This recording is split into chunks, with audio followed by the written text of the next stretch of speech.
Hello beautiful, Cody Montarble here, founder of Montarble Skincare, here to help you have gorgeous skin as always. First of all, thank you so much for being here. I really do appreciate you guys watching and engaging with me and asking. So thank you if you're new here, thank you so much for being here.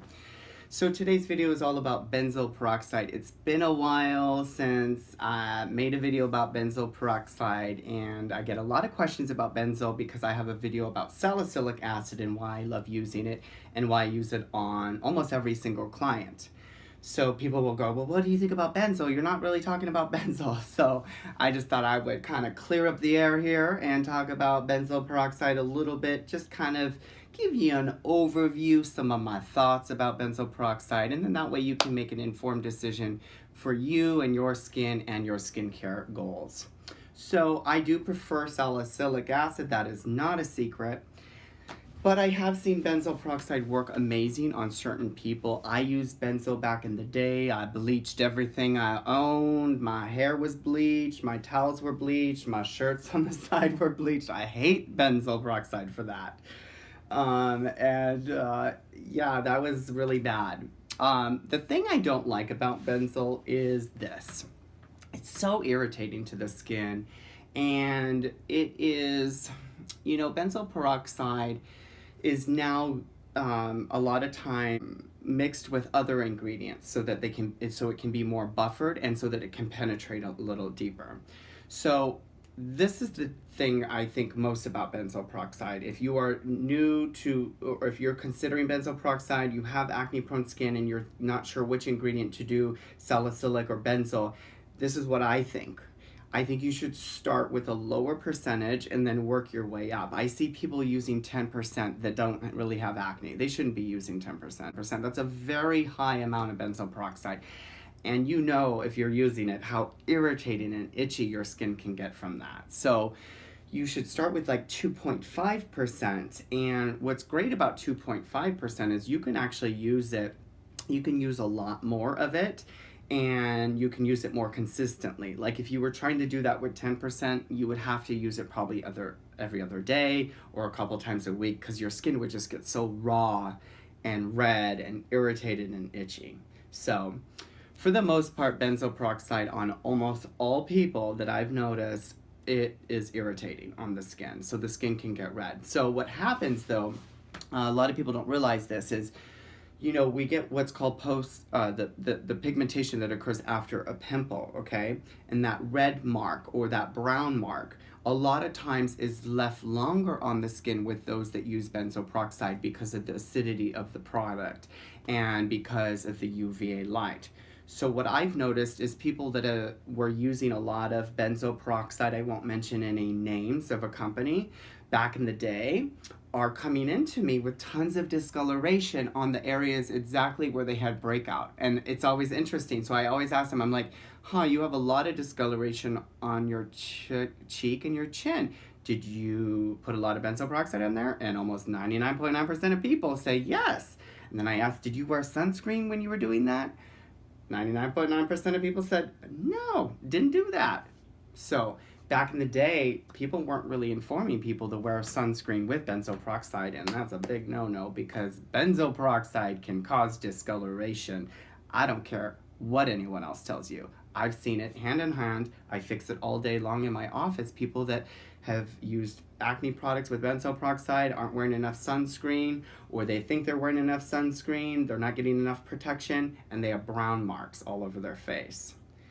So, and part of that is just the molecular structure of the peroxide and the way that it sits on the skin, and I'm not going to go into all of that. So I think if you are a person that's prone to acne and you're trying to think of something that you can use and you've heard a lot about benzoyl peroxide, what you want to do then to counteract the irritation that will occur is you want to do moisture masks, you want to do an oatmeal mask, you want to do things that are very soothing to your skin, and most importantly, you must hear this, whether you're on benzoyl now or you're thinking about doing it now, you must moisturize your skin very well.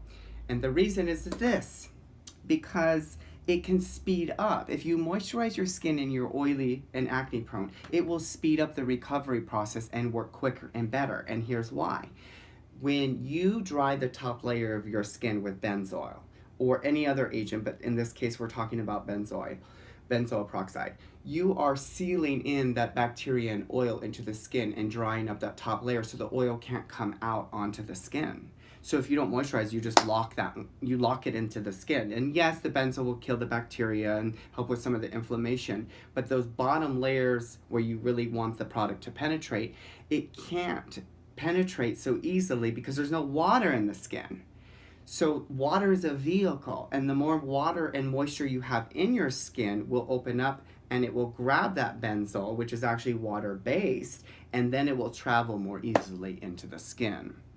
And also because it's moisturized the top layer of skin as much as possible, the oil, bacteria, and congestion isn't getting trapped under that dry layer of skin. And that's what I see happen with people that overuse benzoyl peroxide all the time. Not to mention the irritation or rashes or the actual contact dermatitis that people get. If you're using benzoyl now or have in the past and you were getting rashes or red bumps or abnormal weird like redness on your skin, it's probably because you are allergic to it or you have a sensitivity to it, or you put something else on your skin afterwards that reacted with it, because benzoyl does not play well with others. It is very irritating, and in fact it can ruin a lot of other ingredients. So if you were putting benzoyl peroxide on your skin and you put on some very fancy lovely cream that you spent a fortune on, it's probably going to ruin it. It's probably going to minimize the quality of that product and also the efficacy of that product because of the benzoyl peroxide, because of the molecular structure, the acidity of it, or the lower pH of it.